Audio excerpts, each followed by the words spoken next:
11-man House Prosecution Team sasaksihan ang pag-convene ng Senate Impeachment Court sa Lunes ba? Mga kongresista ay pupunta ng Senado Manang Milky. Aris, kasama ba si Manong Speaker Boji D? Manang Milky, regular please kami. Milky.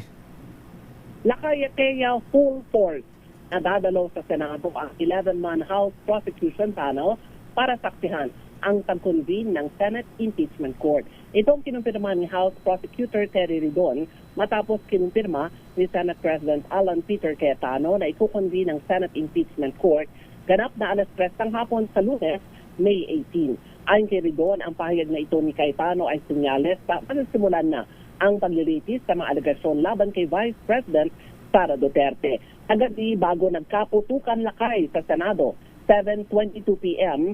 nang ma-transmit ang impeachment documents na personal na dinala ni House Secretary General Feloy Garafil.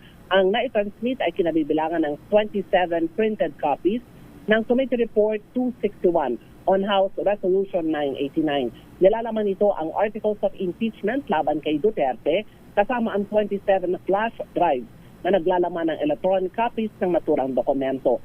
Ang mga miyembro na kinabibilangan ni Representative Joel Chua, Chair ng Government and Public Accountability, Isabel Zamora ng San Juan, Rog Gutierrez ng One Rider Party List, Senior Deputy Minority Leader Leila de Lima, Akbayan Party List Representative Shel Jokno, Ako Bicol Party List Representative Terry Ridon, House Senior Majority Leader Lawrence Defensor, Representative Kit Flores ng Bukidnon, Jordan Suan ng Cagayan de Oro, at Kakabag-ao ng Dinagat Island. Ako si Nil Creguna nagulat para sa DZRH, una sa Pilipinas, una sa Pilipino.